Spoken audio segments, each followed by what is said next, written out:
This episode is brought to you by CBD TV, your one-stop shop for all your CBD needs. Use code FRESHOUT to get 15% off your next order. What's up, everybody? Big Herc 916 getting down fresh out. You tune in to another edition of Prison Talk. I'm here with Shane Vitko from Deviant Gentlemen. And, we kicking that back some conversation about the difference between, the East Coast, West Coast, politics and stuff like that. So I'm going to let him elaborate a little bit because we haven't had very many people from the East Coast on our show. So I want to get an idea from him, like what some of the differences are. So Shane, like you were saying, in Boston, it's a little bit different because it's not like so much like, either Bloods and Crips or, Chicago where you have the GDs or the Vice Lords. How is it structured out there? I know politically it's a different climate. Yeah, so a little bit it is broken up with some Blood Crip things in the city, but it's mainly in the black community. It's usually streets or areas. So you'll have Heath Street Projects and Academy Homes, and they have problems with each other. But Academy is cool with this street, so they'll roll with them also. And Heath Street's cool with that one, so now. I'm telling you, when I first got there, it was like you had to keep a memo to know who fucks with who and who's friends with who. And that's in county, they really emphasize the street and where they're from. As far as the white guys, it's mainly like if you're a solid white guy, you all hang out together, and you'll have little pockets of the Southie guys, if it gets down to a thing with white guys, within white guys, then it's going to be, okay, me and the Eastie guys and the Southie guys and so they'll break it down. But for the most part, it's pretty much, we're so segregated, minority in county that if you're white, you're just expected to be in this situation if something were to happen. Now, when you get to state prison, a lot of times for black, the street level shit drops and goes to Boston. And then you have the Springfield, Worcester guys because they kind of are closer to New York. So they're not really, they identify with more New York stuff. So it becomes kind of like the Springfield and then Boston. And then for white, in state prison, you have to have a seat at a table. So it's broken down again by city. So, out here is very, when I ask somebody, I'm like, where do you live? And they go, I'm at 26th and Pico. And I'm like, okay, what town is that? For us, it's like, where are you from? I'm from Everett, I'm from Revere. No one really says Boston. I'm from Roxbury, I'm from Everett, I'm from Southie, I'm from Dorchester, I'm from Revere, I'm from Chelsea. It's broken down, and we have police in each one of those areas, and then there's Boston police on top of that. So you have to have a seat. So now, that doesn't necessarily mean that, if you're from there, then definitely. If not, like for me, I went to state prison, I'm from a town. So it's like, who have I been running with while I've been in here? Who am I been friends with? Who do I know from other programs? Who do I know from situations?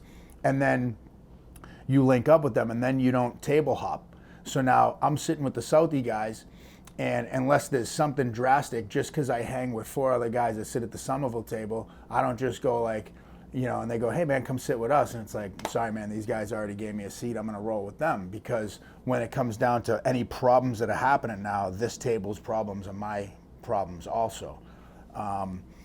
So again, we don't really have, are there a few AB guys floating around that have been transferred or tried to get that going? I'm sure there are, but we have some white gangs within that turn into prison gangs, which is like they have the boyos, they have I think the hoodlums or the hooligans or some shit now, and but these aren't. To me, I think about what gang is. A gang is Hell's Angels, is somebody that's making money, doing gun running, doing business. Yeah, business. Yeah. Not because there's 70 is on a prison yard that can Now is it the same thing in the state prisons there? Because I know in the feds, it's basically everything's broken down in economics. So you have guys who have, I knew dudes who ran gambling tables, dude, they were pulling in 6 figures a year just Yeah. off of gambling. Yeah. You know what I mean? So that's big business where, you know, you got a table and the buy-in might be $1,000, and then you got some guys, they specialize in maybe they're the weed guys, you know what I mean? So they're Yeah. distributing that on the yard, and Yeah, it's like, that, you know. that same thing happens. Like after I went to state and went back to county, like for the block that I'm on, I'm running the poker table, and that's known. Now, I'm not making enough to go buy a Mercedes when I get out, but I don't need money put in my canteen, and you're gonna be that person because you're respected on the block. If something happens, people know you'll do something about it. And you know, again, this is a situation that are you willing to take that on? Because now, if something happens, I got to do some shit and respond because someone didn't pay, whether right, it's that's $5 or $2. You know, and it's like, you know, that's a way smaller level thing, but yeah, that's going to be on most blocks where, or even in state, like, you know, you get a bunch of guys that are selling drugs and shit, and you know, they're trying to all corner the market by themselves. So it's like, if you deal with one guy that's a Latin king, be prepared for that. If you don't pay him money, he has people that are going to come with him. You're getting it from this black kid, and you know, you're not paying. The Boston black guys, or even his, you know, closest street friends, are coming. So these guys know what they're doing. It's not just some guy that rolled through that's from Connecticut that's just like, hey, I'm going to start selling drugs on the block. Because what'll happen is he can get drugs in the prison, but now he's going to find someone that goes, hey, between you and I'm getting this stuff. I'm afraid to hold it and try to do this on my own. I'll give it to you for X, Y, for this amount of money. And that guy goes, cool. Now he's getting the stuff, and now he's going to charge twice that to pump it. And as far as anyone knows, he's the guy that's getting it, you know? It's a straight business. Right. Like I told everybody, every prison, it's all economics. And, you know, they have to, so much has to go down, which keeps, like I said, keeps the peace. And usually when something happens, somebody owes somebody step on somebody's toes, you know, maybe some dude, like you said, dude, you got to roll your homeboy up, or you guys got to pay, or, you know, one or the other. So there's a lot of things, and they always say 3 things, you know, don't fuck with, what is it, gambling, punks, and drugs. Those 3 things that get your wig split. Yeah. You know, and that Always. goes nationwide. Yeah, that's definitely the 3 universal rule. And I've seen it with gambling, and then this kid checks in and leaves the block. Guess what? You're friends with him? We need that fucking money. That's right. That's right. Because that became a thing with drugs. Suboxone was the big thing when I left. And it was $150, $200 a pill. And some kid runs up a tab and goes, no, I'm good. Because what they'll do is get 2 or 3, pay for it. Everything's cool. Now the guy gives them a little bit of leeway. Let me get 1, let me get 2, let me get 4, let me get 10. I got you. Now can't pay. His girl says, fuck you, hangs up the phone, blocks his number.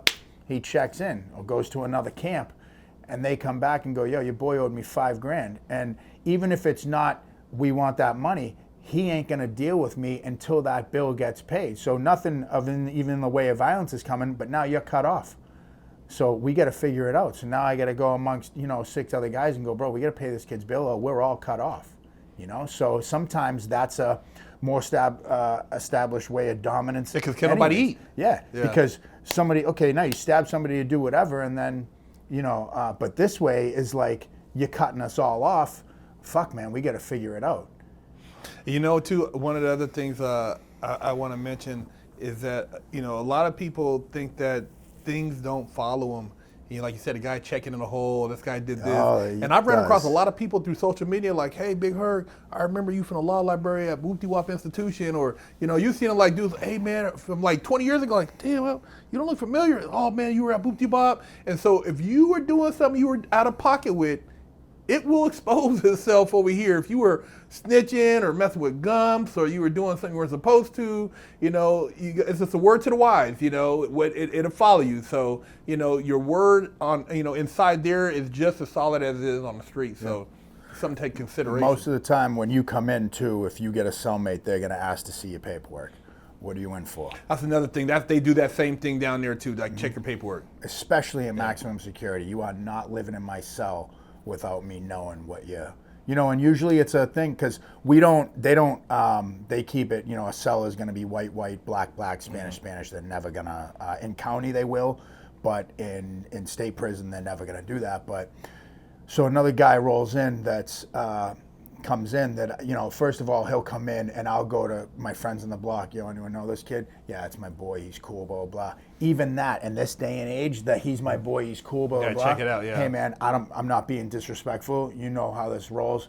Let me see your paperwork. I would always have mine just out on the desk. There's mine. If you want to check it out, go for it. There's my whole case, my minutes, all my shit.